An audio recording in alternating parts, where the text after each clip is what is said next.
Hello students, today we are going to start new chapter which is known as post-structuralism. So we just want to discuss what is post-structuralism and what is the philosophy. So post-structuralism is the name for a movement in philosophy that begins in the early of 1960 and in 1970s and also displays structuralism. So it also belongs to some part of structuralism and it is closely related to postmodernism, and it remains an influence not only in philosophy but also in wider sets of subjects including literature, politics, art, cultural criticism, history, and sociology. In the post-structuralist approach, in the textual analysis, the reader replaces the author as the primary subject of inquiry and without the central fixation on the author. Post-structuralists examine other sources for meaning like readers, cultural norms, and other literature, etc. So Ronald Barthes is a famous writer which belongs confirmed structuralist, and he published his work The Death of the Author in 1968, which he argued that any literary text has multiple meanings and that the author was not the primary source of work's semantic content. And in 1967 his work Elements of Semiology, he also advanced the concept of the meta language, the systematized way of talking about concepts like meaning and grammar beyond the force of traditional, it means a first order language. And Jacques Derrida is also the second name which come in the construction and post-structuralist movement. And in 1966, the lecture "Science, Structure, Science, and Play in the Discourse of the Human Science," Jacques Derrida, the key figure in the early this movement. Although he later founded deconstructionism movement, and he was one of the first propose some theoretical limitations to structuralism, and identified that referring to the displacement of the author of the text as having a greatest effect on the text itself in favor of the various readers of the text, which came to be known as post-structuralist. So there are some differences which are mentioned here. Structuralism and post-structuralism has a great deal in common. Post-structuralism retains structuralism emphasis on language, and furthermore they retain the structuralist belief that all cultural system can be represented as coded system of meaning rather than direct transaction with reality. And second, many of the individuals commonly associated with post-structuralism like Foucault, Baudrillard, and even Barthes began as a structuralist and move in the course of their thought in the post-structuralist direction. However, there are some key differences that not help us to define the term, even though we should understand them not as strict categories but as positions along the spectrum.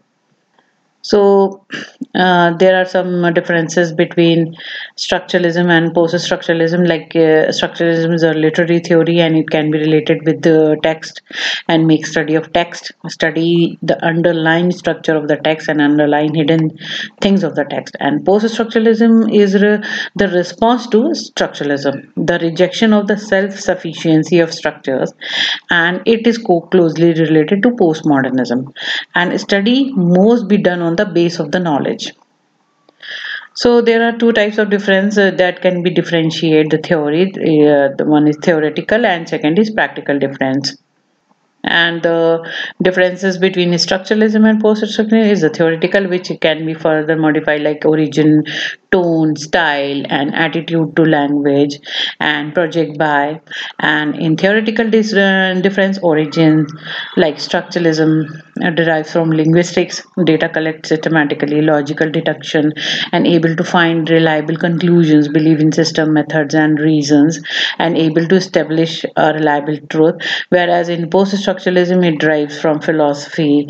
It is just oral, usually undercuts and questions notions and assumptions, and fully aware about the irony and paradox. And when we talk about tone and style in theoretical difference, so structuralism comes with abstraction and generalization of points, complete with diagrams, step-by-step expositions, and tone something is typical, like style is neutral and typical. Scientific writing, they support scientific, and in aim is to prevent the able to establish scientific coolness. And in post-structuralism, it is much more emotive. It based on the word wordplay like puns and allusions. A tone is urgent or euphoric.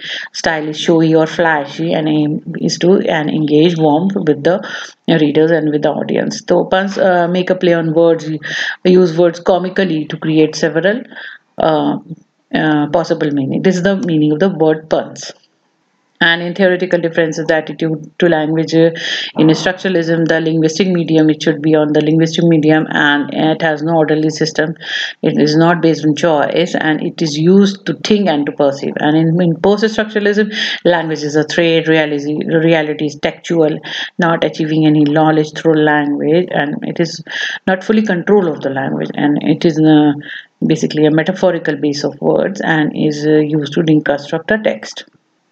So, in theoretical project, by or fundamental, what is a fundamental? In structuralism, questions are way of structuring and categorizing reality, which is being written and free of habitual modes of perception and categorization. And third point is more reliable view of a thing in structuralism. And in post-structuralism, much more fundamental, basic, and individual as a product of social and linguistic force, and came with the tissue of textualities, means what is written in the text, and Western civilization built on it. So when we talk about post-structuralism and structuralism, there is a main part which is known as deconstruction. Deconstruction is the form of philosophical and literary analysis derived by the French philosopher Jacques Derrida, 1967, on the work of grammatology. In the 1980, it is designated more loosely a range of theoretical enterprises in different areas of humanities and social sciences, including in addition to philosophy and literature. And it is the philosophy of meaning, basically, deconstruction, free play of meaning. The word bird have to have a lot of meaning, and those meanings play into our mind. To identify the meaning and the true meaning of word is deconstruction. Language always empowers us, words control us. We do not go beyond the words.